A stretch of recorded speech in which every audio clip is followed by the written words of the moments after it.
Frère Yves-Marie, vous nous accueillez une fois de plus dans cette église Saint-Pierre d'Arène, où d'ailleurs, le premier jour du carême, à l'occasion du mercredi des Cendres, vous avez donc rassemblé des artistes que nous allons rencontrer, et qui ont participé à une exposition, mais surtout aussi également à une célébration dont nous allons voir quelques images.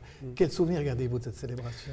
Je garde le souvenir qu'ont eu d'ailleurs les artistes participants d'un moment vraiment de rencontre conviviale et on pourrait dire fraternelle, hein, des artistes entre eux, des artistes avec leur public. Certains ne se connaissaient pas, bon, certains évidemment, il y a toujours des relations sûr, qui oui. sont... Mais je dirais, voilà, il y a vraiment ce moment fraternel, ce moment de convivialité, mais je crois que le mot fraternel peut être employé. Et pour eux, en tout cas, c'est notamment pour les plasticiens, en particulier les peintres, vous voyez, ce sont des personnes qui travaillent en atelier. Ils n'ont pas beaucoup de lieux de rencontre. Donc tout d'un coup, il y a comme un décloisonnement. Les ateliers s'ouvrent et ici, ils se rencontrent. Et quand je parle de décloisonnement, c'est aussi entre les peintres, les plasticiens, les musiciens, les chanteurs, les arts du spectacle vivant. Donc ça permet à tout ce monde-là de découvrir qu'ils ont un travail et qu'il y a entre eux un lieu commun, quelque chose qui les rassemble.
Alors cette œuvre, c'est un travail de métal sur plexiglas. Oui.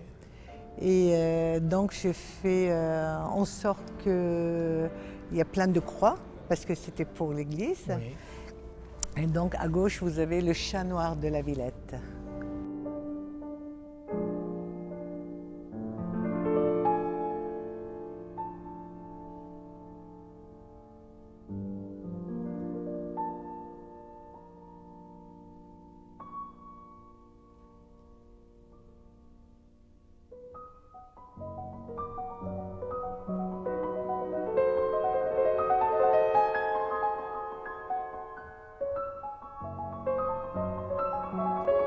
Ce tableau, il a trois significations. Oui.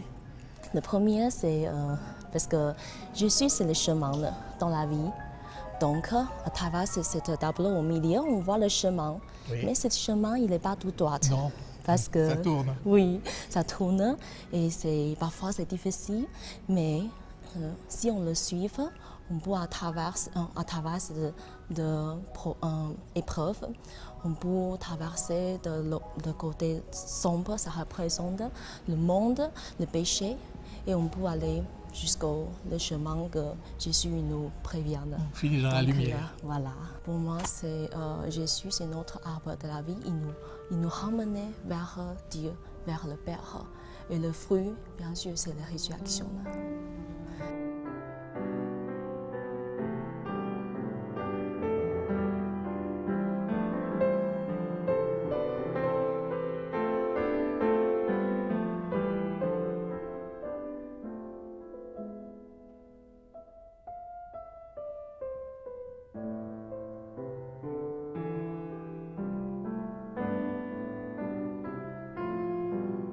Encore un photographe dans cette exposition. Alors qui êtes-vous? Je m'appelle Malou Moreau. Oui. Et je suis photographe à peu près depuis une dizaine d'années. Oui. Voilà. Et je travaille essentiellement autour de la problématique humaine. C'est-à-dire alors? C'est-à-dire les problèmes d'éthique humaine, c'est-à-dire que j'essaie de faire des œuvres qui vont répondre à un certain schéma inconscient en fait, chez l'autre. Et donc j'utilise beaucoup la matière humaine en fait, pour représenter quelque chose d'intérieur qui va peut-être faire écho chez la personne qui le regarde. Alors justement, qu'est-ce qui vous frappe? C'est l'expression?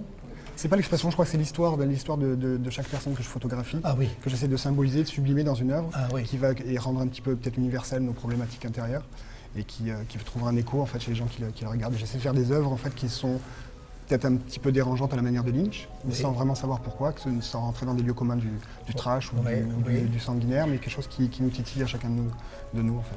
Alors là, qu'est-ce que vous avez voulu représenter? C'est original ça. N'est-ce pas? En fait, là, c'est l'histoire de cette modèle. On raconte et on symbolise l'histoire de cette modèle qui avait elle-même une mère assez possessive. Oui. Et voilà, donc elle vous a raconté ça? Oui, j'ai toujours... Il y a d'abord un dialogue, alors, c'est ça, un bon dialogue. Voilà, c'est-à-dire pour moi la photo c'est un instantané mais qui est la résultante d'un travail amont qui est beaucoup plus long. Voilà, et donc il y a une vraie interaction en fait avec les personnes que je photographie. Oui. Je raconte leur histoire en essayant de la sublimer. Voilà. Donc en fait là il s'agit d'une personne, on représente sa propre mère en fait. Ah oui. Voilà. Donc c'est quelque chose que je fais aussi en photothérapie. Et voilà, donc c'est sa propre mère, quelque chose de. Sa mère avait quelque chose de louve. L'enfant pour elle était un objet et non pas un enfant à part entière séparé de sa mère. Donc voilà ce que je voulais représenter dans cette photo-là. Qu'est-ce qu'elle a dit quand elle a vu ça? Elle s'est mise à pleurer. Voilà, parce qu'il y a un témoignage de sa propre histoire et le fait de prendre quelqu'un de raconter dans sa propre histoire en fait est quelque chose d'assez bouleversant pour la personne qui le voit. Et après, c'est ce qui fait l'intérêt d'une œuvre aussi intense. On peut essayer de rendre une œuvre intense, c'est qu'il y a quelque chose de véridique qui émane de ça en fait. Voilà, donc il y a tout un symbole, ici ça représente le cordon ombilical, donc vous avez le bébé qui est finalement une transposition de sa propre histoire. Elle est ce propre bébé, et elle représente sa propre mère qui a un côté un peu mortuaire, un peu dominatrice. Voilà. Et vous vous êtes inséré facilement dans cette exposition? On n'a pas eu de problème? Non, pas du tout. J'ai fait une très belle rencontre avec Marie, et moi je suis très honoré d'être ici, oui, surtout dans ce lieu. Oui.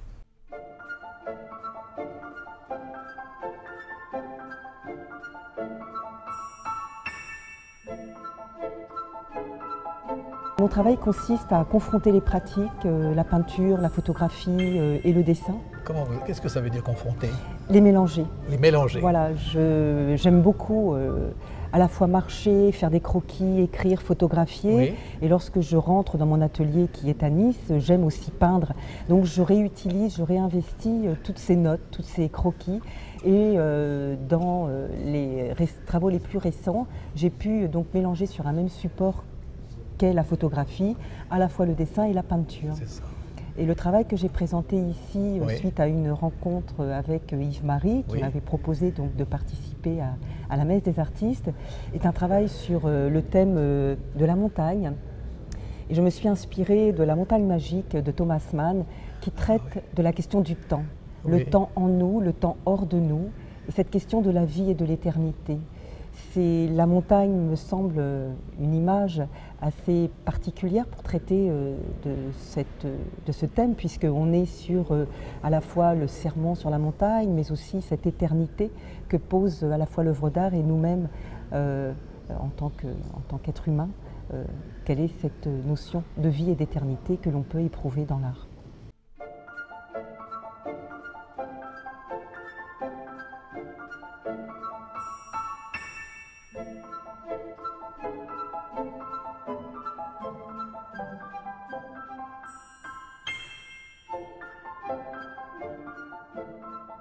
Frère, voilà une œuvre qui ne passe pas inaperçue dans l'église. Oui, tout à fait, oui, surtout qu'elle est placée juste devant l'autel. Oui. Exactement.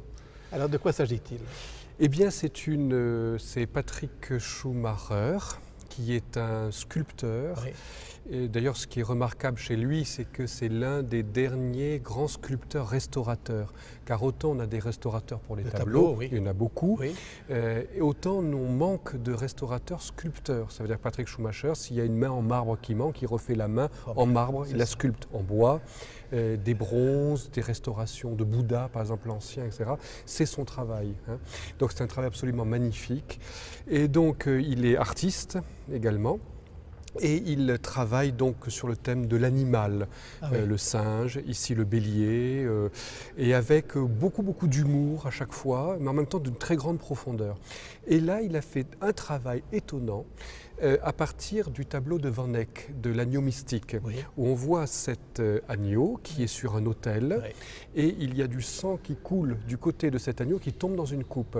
Donc il a repris cette image, et il l'a fait sur le bélier, sur lequel il a déjà beaucoup travaillé. Ce qui est assez extraordinaire, c'est que dans le livre de l'Apocalypse, ce n'est pas d'un agneau dont il s'agit, mais dans le texte en grec, c'est d'un jeune bélier. Donc vraiment, il s'est trouvé que simplement en étant dans son art, il était finalement au plus proche du texte même de l'écriture, absolument magnifique.